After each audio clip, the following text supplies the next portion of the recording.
ഞാനും ജിത്തുബായും കൂടി കുറച്ച് ദിവസം മുമ്പ് ചെയ്തൊരു വീഡിയോ ഉണ്ട്. മിഥു മോഹൻ എന്ന് പറഞ്ഞൊരു പയ്യൻ മരണവുമായിട്ട് റിലേറ്റ് ചെയ്തിട്ടുള്ള ഒരു വീഡിയോ ആണ്.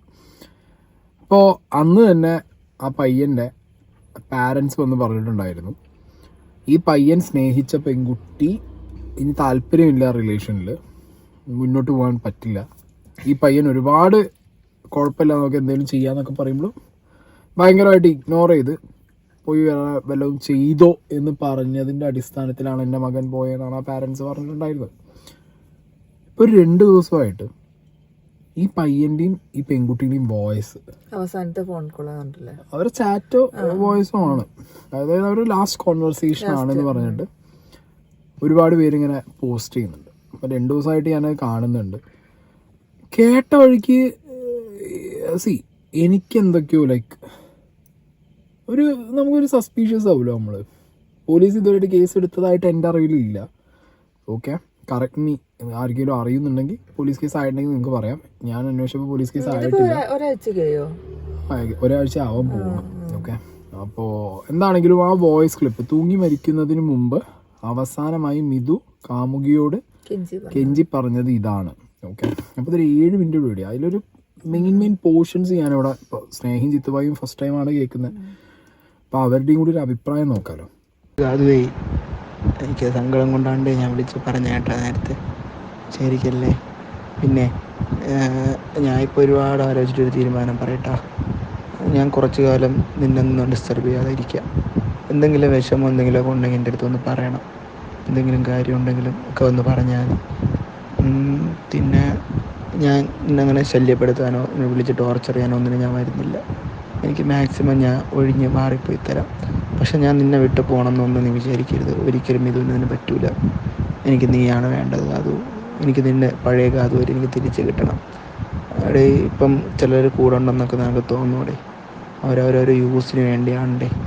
അത് കഴിഞ്ഞിട്ട് ഇട്ടിട്ട് പോകും കാതു. എനിക്കെൻ്റെ കാതു തിരിച്ചു വരുമെന്ന് എനിക്കറിയാം. എനിക്ക് വിശ്വാസമുണ്ട് ഇവിടെയൊക്കെ അങ്ങനെ തിരിച്ചു വരുമെന്ന് എൻ്റെ മനസ്സ് പറയുന്നത്. നീ എപ്പോൾ വന്നിരുന്നാലും ഞാൻ ഇവിടെ കാണും കാതു. ഓക്കെ, എനിക്ക് നീ ഇങ്ങനെയൊക്കെ മെസ്സേജ് റിപ്ലൈ ആക്കാൻ ഭയങ്കര വിഷമമുണ്ട്. എൻ്റെ അടുത്ത് ഇങ്ങനെ കല്ല് പോലെയൊക്കെ പറയണതിനും സഹിക്കാൻ പറ്റാതിനപ്പുറം വിഷമമുണ്ട്. പക്ഷേ ഒരു സമയം എൻ്റെ അമ്മ സത്യമായിട്ടും കാതു, നിൻ്റെ അടുത്ത് ഞാൻ എന്താ പറയുക, ഞാൻ നിൻ്റെ അടുത്ത് കള്ളത്തരമൊന്നും കാണിച്ചിട്ടില്ല കാതു. ഇത്രയും കാലം ഇഷ്ടം കൊണ്ടൊക്കെ പറ്റിപ്പോയതാണ്ട. പക്ഷേ ഇത് മുതലെടുക്കണ ആരെങ്കിലുമൊക്കെ ഒരുപാട് പേര് കാണും. എന്തെങ്കിലും രീതിയിലായിരുന്നാലും ഒക്കെ മുതലെടുക്കണവരാണ്ടേ. എന്നെ പോലെ ആരും നിന്നെ സ്നേഹിക്കില്ലടാ. ഓക്കെ, എന്ത് തോന്നി? സത്യസന്ധമായിട്ട് എനിക്ക് തോന്നിയ കാര്യം പറയാം. എന്തോ ഇവൻ ഫോഴ്സ് ചെയ്യുന്നുണ്ട്, ഇവർ തമ്മിൽ എന്തോ പ്രശ്നം, സീരിയസ് ഇഷ്യൂ എന്തോ ഫോഴ്സ് ചെയ്യുന്നുണ്ട്, ടോർച്ചർ ചെയ്തിട്ടുണ്ട്. അതുകൊണ്ടാണ് ഇവൾ എന്തോ കടുത്തതായിട്ട് എന്തോ പറഞ്ഞ് മിണ്ടണ്ട, സംസാരിക്കേണ്ടതെന്നോ പറഞ്ഞ രീതിയാണ് എനിക്ക് ഫീൽ ചെയ്തത്.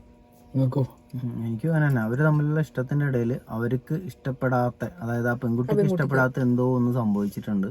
അപ്പം അതിന് ശേഷം അവരെന്തൊക്കെയോ അവർക്ക് ഇഷ്ടപ്പെടാത്ത തീരുമാനങ്ങൾ എടുത്തിട്ടുണ്ട്. അപ്പം ഇതിലേക്ക് വീണ്ടും ഫോഴ്സ് ചെയ്യുന്ന പോലെ എന്തൊക്കെയോ ചെയ്തിട്ടുണ്ട്. അതുകൊണ്ടാണ് ഇവൻ അക്സെപ്റ്റ് ചെയ്തിട്ടാണ് സംസാരിക്കുന്നത്. ഇനി അങ്ങനെ ഉണ്ടാവില്ല, ഇനി എൻ്റെ ഭാഗത്ത് നിന്ന് അങ്ങനെ വരില്ല. പക്ഷെ ആ കുട്ടീനെ ഒന്നുകൂടെ അതിലേക്ക് വലിച്ചു കൊണ്ടുവരുന്ന പോലെയൊക്കെ തോന്നണു ഈ വോയിസ് കേൾക്കുമ്പോൾ.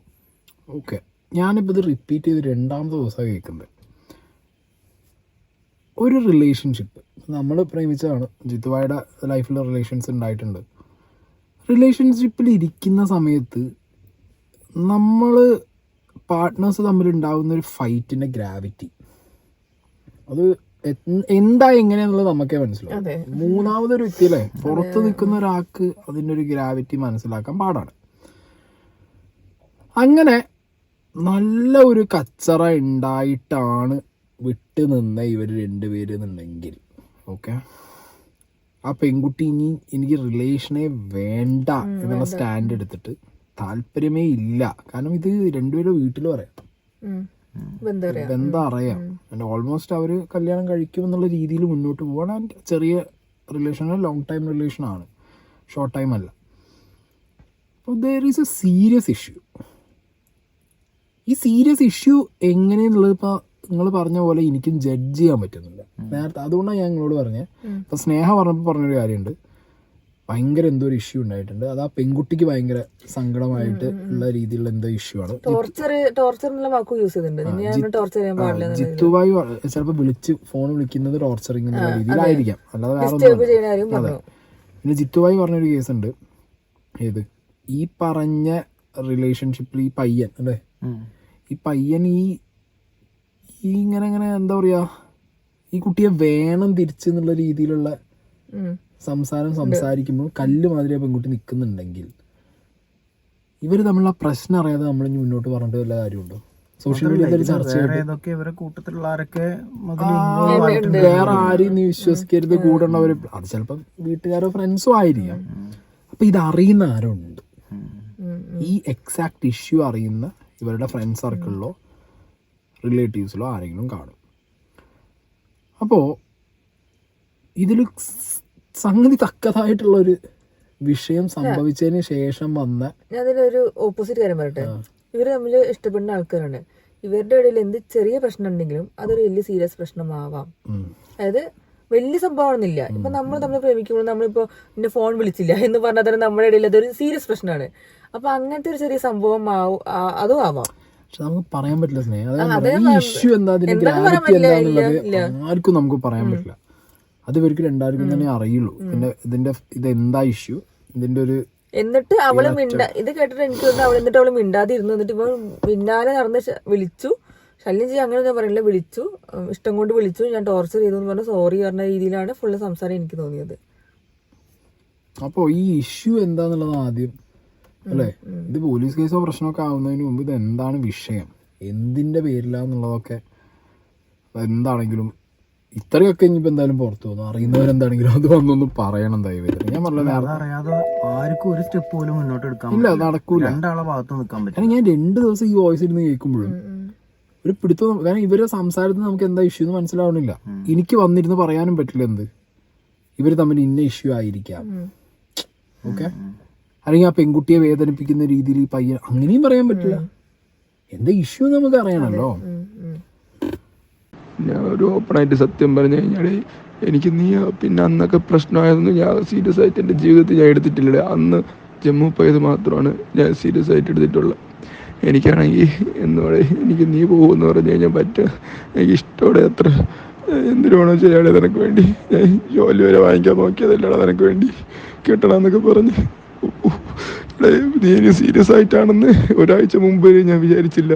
വീണ്ടും എന്നായിരുന്നു. ഇതെന്തോന്ന് അതും ഇങ്ങനെയൊക്കെ ഒട്ടും പറ്റൂല പൊന്നെ, എൻ്റെ ചക്കര സത്യമായിട്ട്, എൻ്റെ ദൈവ സത്യം, എൻ്റെ പിള്ള സത്യം, എൻ്റെ അമ്മ സത്യോടെ പറ്റൂലടാ, ഒട്ടും പറ്റൂല എനിക്ക് ജീവിക്കാൻ. ഉറപ്പ്, ഞാൻ 100% ഉറപ്പ്, 100%. ജമ്മു പോകേണ്ട ഒരു ഇഷ്യൂ പറയുന്നു, സീരിയസ് ആയിട്ട് എടുത്തിട്ടില്ല എന്നെന്തോ പറയണോ. ജമ്മു പോയൊരു ഇഷ്യൂ മാത്രമേ സീരിയസ് ആയിട്ട് എടുത്തിട്ടുള്ളൂ, ബാക്കിയൊന്നും സീരിയസ് ആയിട്ട് എടുത്തിട്ടില്ല. അപ്പൊ സീരിയസ് ഓഫ് ഇഷ്യൂസ് ഉണ്ട് ഇവരുടെ പ്രശ്നങ്ങളുണ്ട്. പക്ഷെ കരച്ചില് എന്തോ പോലെ അങ്ങനത്തെ ഒരാളുടെ അവസാനത്തെ സംസാരം കേൾക്കുമ്പോ, അതായത് എനിക്കിപ്പോഴും അറിയേണ്ട എന്താ അറിയേണ്ടത്, ആ പെൺകുട്ടി ആ സ്ട്രോങ് സ്റ്റാൻഡ് എടുക്കാൻ കാരണമുണ്ട്.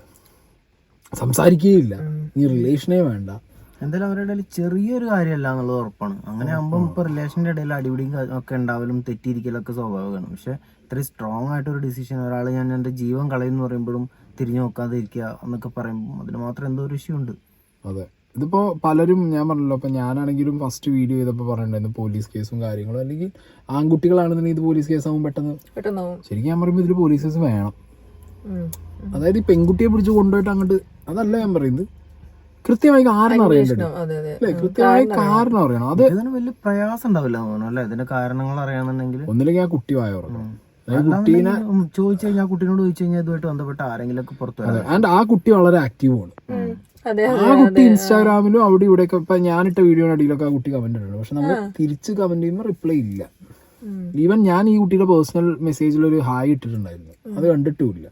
നമുക്ക് അറിയണം എന്നൊരു ഇതുണ്ട്. കാരണം എന്താണ് വിഷയം, കാരണം ആ പയ്യൻ അത്രത്തോളം സങ്കടപ്പെട്ട് കരഞ്ഞിട്ട് ആ കൈയും കാലും പിടിച്ചിട്ട് പോലും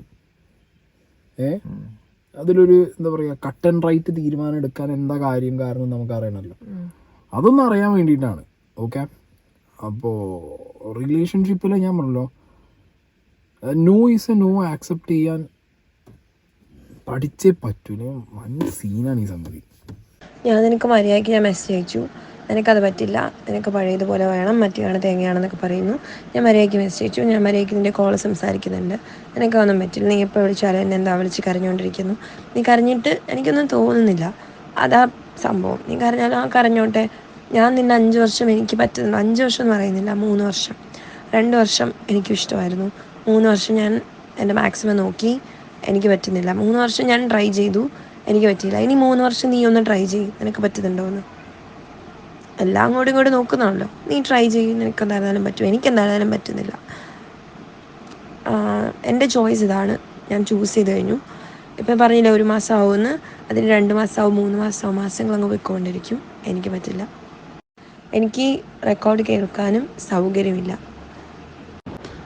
എടാ എനിക്കറിയാം 3 വർഷമൊന്നും അല്ല കാതു, 2 വർഷം കൊണ്ട് എൻ്റെ അടുത്ത് അഡ്ജസ്റ്റ്മെൻ്റ് ആണ് നീ, എനിക്കറിയാം. 2 വർഷം കൊണ്ട്. അത് പക്ഷേ എനിക്ക് ഇപ്പോഴത്തൊക്കെ ചിന്തിക്കുമ്പോഴാണ് ഓർമ്മ വന്ന്. അല്ലാതെ എൻ്റെ മനസ്സിൽ പോലും ഒന്നും വന്നില്ല കാതു. പറ്റില്ല ഒന്ന്. ഞാൻ ഇത്രയും സ്നേഹം ഉണ്ടല്ലോ എൻ്റെ ഇങ്ങനെ പുറകെ പറഞ്ഞതുമല്ല. അല്ലെങ്കിൽ കളലിൽ പോയി കൂടെ എടാ ഫോണ് ഒന്ന് അവസരം താടാ, കാല് പിടിക്കാടാ. ഓക്കെ, കേൾക്കാൻ വയ്യ എന്തായാലും, എന്താണെങ്കിലും. ബട്ട് സ്റ്റിൽ ഞാൻ പറയുന്നത് കണക്ക് പറയുന്നുണ്ട്. 2 വർഷം ഇഷ്ടമായിരുന്നു, 3 വർഷം അഡ്ജസ്റ്റ്മെന്റിൽ പോവായിരുന്നു. ഇനി നീ 3 വർഷം എന്ത് ചെയ്യും? ട്രൈ ചെയ്യ്. ഇത് ബ്രോക്കായിട്ട് കുറേയായി. ഓക്കെ, ചിലപ്പോൾ ഞാൻ അസംഷൻ പറഞ്ഞിട്ട് കാര്യമില്ല. അതായത് ഇതിൽ അസ്യൂം ചെയ്തിട്ടൊരു കാര്യമില്ല. പക്ഷെ ഞാൻ പറഞ്ഞ പോലെ ഇത് ബ്രോക്കായി എന്നപ്പോൾ ഫാമിലി ആരും അറിഞ്ഞില്ലേ? അല്ലേ? അല്ല, അവര് പറഞ്ഞിട്ടില്ലേ ഞാൻ ഫോൺ വിളിക്കുന്നുണ്ട്, മെസ്സേജ് ചെയ്യുന്നുണ്ട് എന്നൊക്കെ. അപ്പൊ ചിലപ്പോ വീട്ടുകാർ അറിയുന്നുണ്ടാവില്ല, ഫോൺ വിളി മെസ്സേജ് ഒക്കെ നടക്കുന്നുണ്ടാവും. പക്ഷെ വീട്ടുകാർ കാണലും സംസാരിക്കലൊക്കെ ഉണ്ട്. രീതിയിലൊക്കെ ആവും ചിലപ്പോ. അല്ല, അവരും അതിനുവേണ്ടി ചിലപ്പോ 3 വർഷമായിട്ടൊക്കെ ട്രൈ ചെയ്തിട്ടുണ്ട് എന്ന് പറയുമ്പോ അപ്പൊ ഇത് സീരിയസ് ഇഷ്യൂ ഇവര് തമ്മിൽ. ചിലപ്പോ ഈ പറഞ്ഞ പോലെ വീട്ടുകാർക്ക് അറിയണമെന്നില്ല. അവര് വിചാരിക്കണ്ടാവും ഇപ്പോഴും റിലേഷൻ എപ്പോഴും ഫോൺ വിളിക്കണോണ്ട് മെസ്സേജ് അവര് ഇപ്പൊ മകന്റെ മരണശേഷം അച്ഛനും അമ്മയും വിചാരിച്ചിട്ടുണ്ടാവും മകൻ ഇത്രയും കരഞ്ഞു കാല് പിടിച്ചിട്ട് ഇവിടെ എന്തുകൊണ്ട് തിരിച്ചു വരുന്നില്ല. അല്ല, അവർ ആ സൈഡ് അങ്ങനെ പറയൂ, ഓബിയസ് ആണ്. അപ്പൊ അവർക്ക് അതങ്ങനെ പറയാനും പറ്റും. കാരണം അവരുടെ കണ്ണില് രണ്ടുപേരും സംസാരിക്കുന്നുണ്ട്, രണ്ടുപേരും. പക്ഷെ ഈ ഒരു ഇതിൽ ആ പെൺകുട്ടി പറയുന്നത് 3 വർഷമായിട്ട് ഞാൻ അഡ്ജസ്റ്റ് ചെയ്യാണ്, 2 വർഷം എനിക്ക് തന്നെ ഇഷ്ടമായിരുന്നു. അതും പറയുന്നുണ്ട്, ഞാൻ ഇപ്പോഴാണെങ്കിൽ നീ വിളിച്ചെടുക്കുന്നുണ്ട്, സംസാരിക്കുന്നുണ്ട് എന്നും പറയുന്നുണ്ട്. ഇത് ഭയങ്കര കോംപ്ലിക്കേറ്റഡ് സാധനമാണ്. അപ്പോൾ ഞാൻ സീരിയസ് ആയിട്ട് അതാണ് ഇത്. ഒരാളെ കുരിശിലേറ്റാനോ തൂക്കിലടിക്കാനോ അല്ല പറഞ്ഞത്, കാരണം കിട്ടാനോ. എന്താണ് അല്ലെങ്കിൽ ഇപ്പൊ ഇത്രയും സോഷ്യൽ മീഡിയയിൽ ആക്റ്റീവായി ഈ പെൺകുട്ടി വന്നിട്ട് ഇതിന്റെ അവരുടെ സൈഡ് പറയാലോ. അവര് പറയണ്ട, അവരെ റെപ്രസെന്റ് ചെയ്ത് വേറെ ആർക്ക് വേണമെങ്കിലും സംസാരിക്കും. ഒരു കാര്യം ഉറപ്പാണ്, ആ പെൺകുട്ടിയുടെ മനസ്സിലൊരു ഉറച്ച തീരുമാനം ഉണ്ട് എന്തായാലും. അതെങ്ങനെ വന്നു, അതാണ് അറിയേണ്ടത്. അത് എങ്ങനെ വന്നു? പ്രത്യേകിച്ച് ഞാൻ പറഞ്ഞു, റാൻഡം ആയിട്ടുള്ള ഒരാളെ നമുക്ക് ഇനി ഞാൻ സംസാരിക്കില്ല മിണ്ടില്ല എന്നൊക്കെ പെട്ടെന്ന് ഇഗ്നോർ ചെയ്ത് പോകാൻ പറ്റും. പക്ഷേ നമ്മൾ ഇഷ്ടപ്പെട്ട 2 കൊല്ലം ഇഷ്ടപ്പെട്ട ഒരാളെ നമുക്ക് അത്രയും ഇഗ്നോർ ചെയ്തിട്ട് ഇനി പാറ പോലെ ഇനി നടക്കൂല എന്ന് പറയണമെന്നുണ്ടെങ്കിൽ, അതും ഒരു സൈഡിൽ നിന്ന് ഇങ്ങനെ കരഞ്ഞ് കാല് പിടിച്ചിട്ടും കറക്റ്റ് ആയിട്ടാണ് കാര്യം പറയണത്. ഇല്ല, ഞാൻ തീരുമാനിച്ചു, എന്നെ കൊണ്ട് പറ്റില്ല, സംതിങ് ഫിഷി എന്താണെങ്കിലും കേൾക്കുമ്പോ ഭയങ്കര സങ്കടമുണ്ട്. അയാൾ ചെയ്തതും ഭയങ്കര ആളിപ്പോ ഇല്ലാത്ത ആയതുകൊണ്ട് കേൾക്കുമ്പോ ഭയങ്കര ബുദ്ധിമുട്ട്. ചെയ്തതും വളരെ ചെയ്യാൻ പാടാത്ത കാര്യമായിരുന്നു ശരിക്കും. പറഞ്ഞ പോലെ നോയ്സ് നോ എന്നുള്ളത് അക്സെപ്റ്റ് ചെയ്യാൻ പഠിക്കണ്ടേ. നോയ്സ് നോ മൂവ് ഓൺ ചെയ്യാൻ കുറച്ച് പാടായിരിക്കും. പലരോടും പറയാൻ പാടായിരിക്കും. ടൈം എടുത്തിട്ടാണെങ്കിലും അത് അക്സെപ്റ്റ് ചെയ്യുക, മൂവ് ഓൺ ചെയ്യുക. കാരണം നിങ്ങളൊരാളെ ഇഷ്ടപ്പെട്ടു, അയാൾക്ക് നിങ്ങളെ ഇഷ്ടമല്ല എന്ന് പറയുമ്പോൾ നിങ്ങളുടെ ജീവിതം ആ ഇഷ്ടമില്ല എന്ന് പറഞ്ഞൊരു തീരില്ലല്ലോ. നിങ്ങളെ ഇഷ്ടപ്പെടുന്നവർ വേറെ ഉണ്ടാവും, അവരെ കണ്ടുപിടിക്കുക, ജീവിതം മുന്നോട്ട് കൊണ്ടുപോകാം. എന്താണെന്നറിയോ, എനിക്ക് മനസ്സിലായിട്ടുള്ളത്, നമ്മളെപ്പോഴും എല്ലാവരെയും നമ്മളെ കണ്ണിൽ നിന്നിട്ടാണ് അവരെയൊക്കെ കാണുക. എന്നിട്ട് അതുപോലെ തിരിച്ചു പെരുമാറണം എന്നാ വിചാരിക്കുക. അവർക്കും അതുപോലെ തിരിച്ച് കാഴ്ചപ്പാടുണ്ടെന്ന് മനസ്സിലാക്കിയാൽ ചിലപ്പോൾ കുറേയൊക്കെ പ്രശ്നം മാറും. എന്താണെങ്കിലും ഇത് ഇപ്പൊ കുറച്ചധികം ദിവസമായിട്ട് ഇപ്പൊ വോയിസും എല്ലാവരും എടുക്കുന്നുണ്ട്. പക്ഷെ വോയിസ് എടുത്തിട്ട് ചിലരൊക്കെ പറയുന്നത് എന്താണെന്ന് വെച്ച് കഴിഞ്ഞാൽ ഈ പയ്യൻ ഇത്രത്തോളം സങ്കടം അതുണ്ട്, ഇല്ലാന്ന് പറയുന്നില്ല. പക്ഷെ അപ്പുറത്ത് ആ സ്റ്റേൺ ആയിട്ടുള്ള ഒരു നോ, പാറ പോലെ ഉറച്ചൊരു നോ, അതിന്റെ റീസൺ അറിയാതെ ഈ കേസ് എവിടെ എത്തൂല. ഇത് നമ്മൾ കുറെ നമുക്ക് വിശ്വാസം ഡൗട്ട് വരുന്നത് 2 വർഷം അവർ ഭയങ്കരമായിട്ടുള്ള ഇഷ്ടത്തിലായിരുന്നു എന്നാണ്. അത് കഴിഞ്ഞിട്ട് ഇങ്ങനെ ഒരു തീരുമാനം എടുക്കണം എന്നുണ്ടെങ്കിൽ എക്സാക്ട്ലി ചില സാഹചര്യങ്ങളിൽ ഈ പയ്യൻ ഈ കോളിനകത്ത് ആക്സെപ്റ്റും ചെയ്യുന്നുണ്ട്. ചെയ്തിട്ടുണ്ട്. പറ്റിപ്പോയി എന്ന് പലവട്ടം പറയുന്നുണ്ട്. യെസ്. ബാക്കി അറിയില്ല എന്താണ്, ഇതൊരു ക്വസ്റ്റ്യൻ മാർക്കിൽ നിൽക്കുകയാണ്. എന്തെങ്കിലും അപ്ഡേറ്റ്സ് ഒക്കെ ഉണ്ടെങ്കിൽ ആരെങ്കിലും അറിയുന്നവരൊക്കെ ഉണ്ടെങ്കിൽ പറയണെങ്കിൽ നല്ലതാണ്. അതെ ആരെങ്കിലും പറയാനുണ്ടെങ്കിൽ പറയാം, ഇല്ലെങ്കിൽ ഇതിന്റെ അപ്ഡേറ്റ്സ് വരുന്നതാണ് അല്ലെങ്കിൽ തോന്നുന്നത്. ഇവര് പറയാതിരിക്കുന്നത് പാർട്ടിപരമായിട്ടൊക്കെ ഏറ്റെടുത്ത് പോയിട്ടുണ്ട്. അപ്പൊ പിന്നെ എനിക്ക് തോന്നുന്നത് ചിലപ്പോൾ എന്തെങ്കിലും അപ്ഡേറ്റ്സ് വരുമായിരിക്കും. ഈ പറയാതിരിക്കുന്നത് എന്താ വെച്ചാൽ ചിലപ്പോ ഇതൊക്കെ ഉണ്ടാവും എന്തെങ്കിലും ഇനി ഇതിനിടയിൽ കുറെ മറ്റേ ഫോണ് അത് ഇതൊക്കെ സാധനങ്ങള് പൈസ സംഗതികളൊക്കെ പ്രശ്നങ്ങളൊക്കെ വന്നിട്ടുണ്ട്.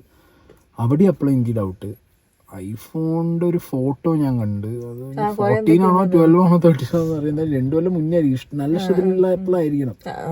അതെ. പിന്നെ പൈസ പറ്റിച്ചു എന്തൊക്കെ പറഞ്ഞായിരുന്നു. പൈസ കൊടുത്തിട്ടുണ്ട്. അതൊക്കെ ചിലപ്പോ ആ 2 വർഷത്തെ ഗ്യാപ്പിലായിരിക്കും. അത് ഇപ്പൊ പറ്റിച്ചതാണോ കൊടുത്തപ്പോ കൊടുക്കാലോ, ആ ടൈമിൽ ചിലപ്പോ കൊടുത്തിട്ടുണ്ടാവും. ഓക്കെ, ഇതാണെങ്കിലും ആകെ മൊത്തം കൺഫ്യൂഷനായി. ഞാൻ ഇത്ര അടുത്തൊന്നും ഞാൻ ഇങ്ങനെ കൺഫ്യൂഷൻ ആയിട്ടില്ല ഒരു കേസിൽ. ഭയങ്കര കൺഫ്യൂഷൻ ഇതിനകത്ത്. ഈ ഒരു കേസിൽ നമുക്കാണെങ്കിൽ അങ്ങനെ ആയിരിക്കും ഊഹം ഒന്നും പറയാൻ പറ്റില്ല, അതാണ് വിഷയം. പിന്നെ ഈ ഇടയിൽ അവർ ചിലർക്ക് അറിയണവരുണ്ടാവും, അത് മുന്നിക്ക് വരൂല്ല എന്തെങ്കിലും പ്രശ്നമാവണ്ടെന്ന് കരുതിയിട്ട് അതങ്ങനെ പോയിക്കോട്ടെ എന്നുള്ള രീതിയിൽ കണക്കൂട്ടിയിട്ട്